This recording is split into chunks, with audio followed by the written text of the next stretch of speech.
Si Pissarro avait été forcé de rester ici, cela aurait sonné la mort du mouvement impressionniste. Ici, c'est une île paradisiaque des Caraïbes, Saint-Thomas, 81 km² à peine, dans l'archipel des îles Vierges. Un petit monde qui, au XIXe siècle, est voué au commerce et au profit. Un petit monde aux antipodes de celui de Camille Pissarro, peintre anarchiste et anticlérical qui va révolutionner l'art avec ses vues de Paris sous la pluie. C'est pourtant bien sur l'île de Saint-Thomas que Pissarro est né et a grandi au sein d'une famille de commerçants dont il était voué à perpétuer les affaires. Et c'est d'ici qu'il est finalement parti pour faire valser tous les carcans et devenir, en France, l'un des maîtres de l'impressionnisme.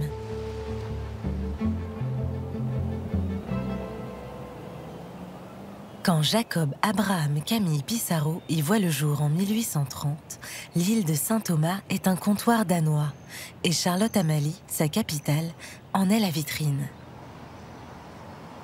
Depuis leur demeure donnant sur la mer, les familles de commerçants gardent un œil sur l'effervescence du port. C'était très animé. Des vaisseaux accostaient remplis de marchandises venues d'Amérique du Nord et des voyageurs débarquaient d'Amérique du Sud, des Caraïbes, pour les acheter à bas prix.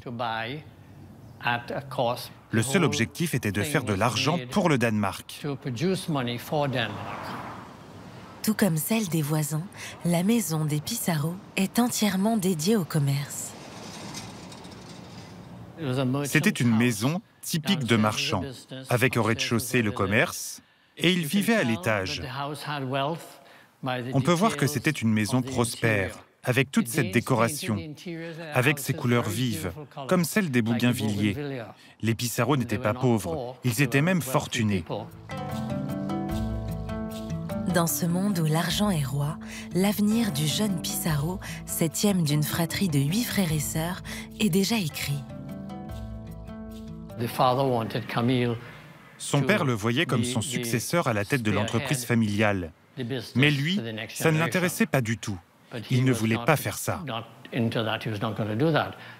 Vivre sur l'île de Saint-Thomas le restant de ses jours, dans le négoce de son père, ce n'était pas pensable pour lui. Il n'était pas fait pour travailler uniquement pour gagner de l'argent.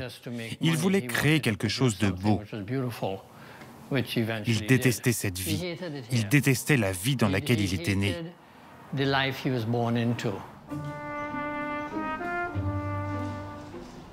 Cette vie de confort et de privilège repose sur l'esclavage. Dans ce monde colonial, la fortune côtoie de près la plus âpre des misères. D'après ce que j'ai compris, la famille ici avait 2 esclaves et une domestique libre de couleur, qui était la nourrice. Quand on se trouve dans une telle situation et qu'on est quelqu'un de sensible comme Pissarro l'était, on doit avoir de l'affection pour ces gens. Et il vivait certainement très mal cet état de fait.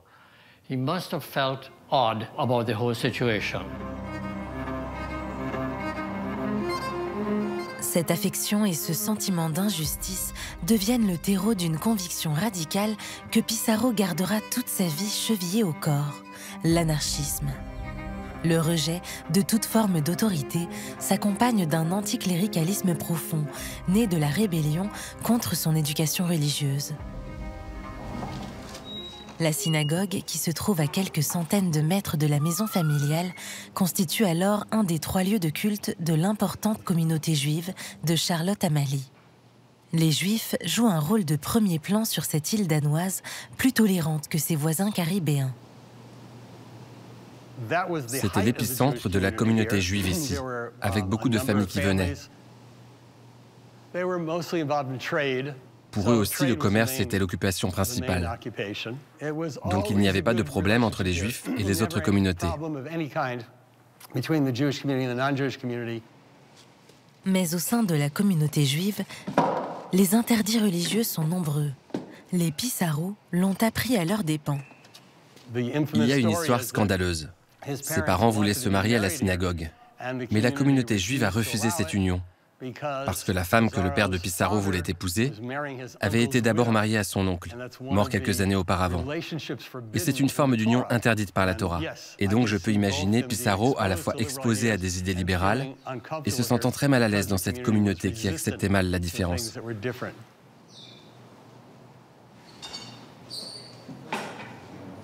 J'ai peint pour rompre le câble qui m'attache à la vie bourgeoise. Peindre pour s'ouvrir au monde. C'est en France, où il est envoyé par son père en 1842 pour faire son lycée, que Pissarro découvre la puissance salvatrice de l'art.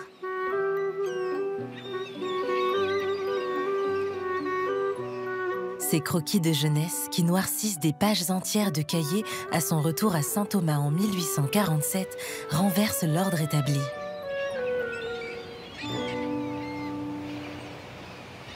La Charlotte Amalie de son enfance, bourgeoise et prospère, est repoussée à l'arrière-plan. Au premier plan, Camille Pissarro préfère dessiner les pêcheurs qui remontent leurs filets sur la grève.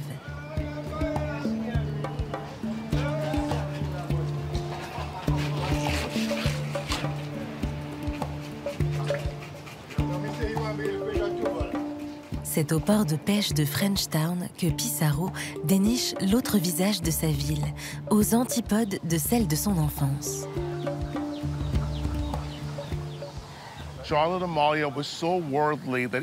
Le port de Charlotte Amalie était tellement cosmopolite que même les esclaves parlaient plusieurs langues.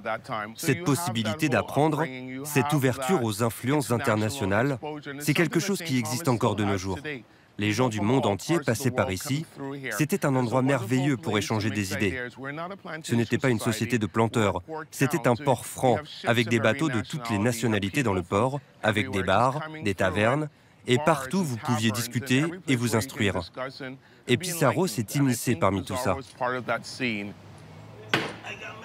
Parmi les rencontres qui forgent son caractère, le jeune artiste en fait une cruciale entre toutes, avec un peintre danois, Fritz Melby, qui espère se faire un nom dans le monde de l'art grâce à ses marines du Nouveau Monde, commandées par le roi du Danemark. Fritz Melby venait de débarquer dans la ville, alors qu'il faisait escale sur l'île de Saint-Thomas. Tout le monde passait dans cette ville au cours de sa vie, parce que c'était un port franc. Donc, il rencontre Melby, un étranger, un artiste, un homme qui a le même état d'esprit, et une amitié extraordinaire se noue entre les deux. Et il enseigne à Pissarro comment gagner sa vie grâce à son talent.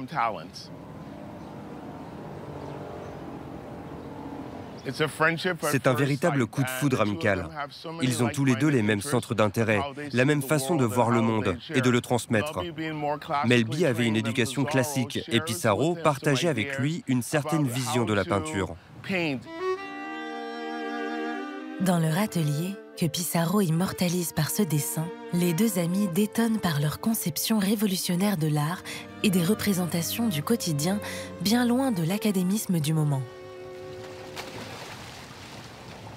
Pissarro avait un talent artistique inné. C'était quelque chose qu'il avait en lui. Il n'avait pas les codes formels de l'art européen. C'était son âme qui capturait instinctivement ce qu'il voyait. Son audace trouve un écho dans une époque en plein bouleversement.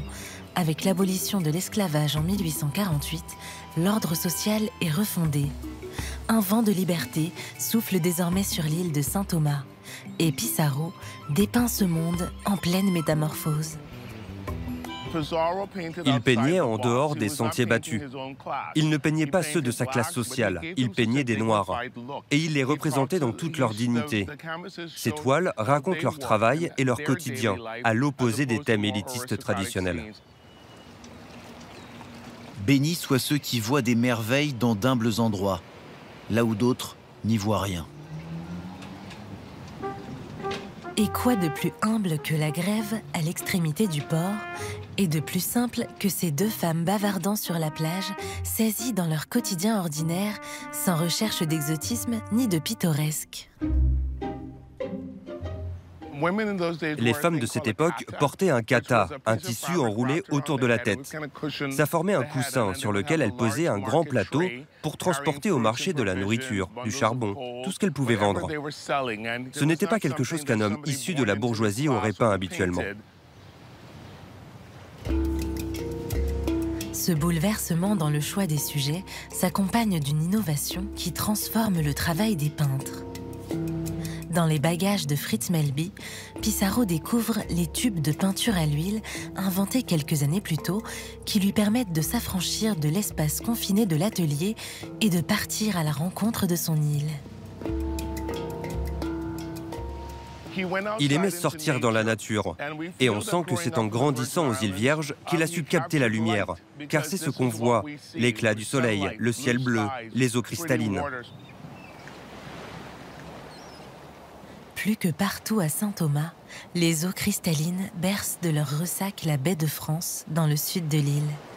Pissarro y vient installer son chevalet pour capturer l'instant crucial.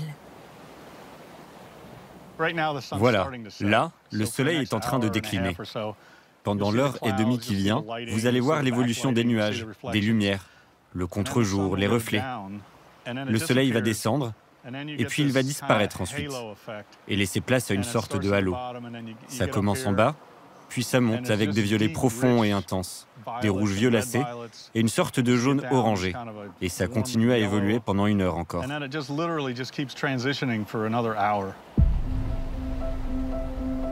Peignez généreusement et sans hésitation pour garder la fraîcheur de la première impression. Ne vous laissez pas intimider par la nature. Dans ce tableau, intitulé « Une baie à Saint-Thomas », c'est ce moment particulier de la journée qu'il s'attache à saisir, le couchant qui embrase les cocotiers. Derrière le classicisme du trait, les prémices de l'impressionnisme se devinent. À travers ces aplats grossiers permettant de jouer avec les ombres du crépuscule, ou ce pêcheur, silhouette presque insaisissable. Il était profondément captivé par les lumières, par les couleurs, par les gens. Et tout cela s'est inscrit au plus profond de lui. C'est là, certainement, ce qui a constitué le socle de son art. L'obsession de l'instant, qu'il a su capturer à force de se mêler aux rebelles comme lui. Et oui, c'est devenu la quête de toute une vie.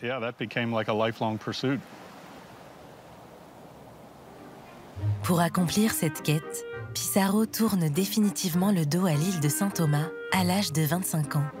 Porté par la peinture, qui lui a ouvert la voie de l'émancipation, il gagne la France, où il devient le maître de Gauguin et de Cézanne, et l'ami de Monet.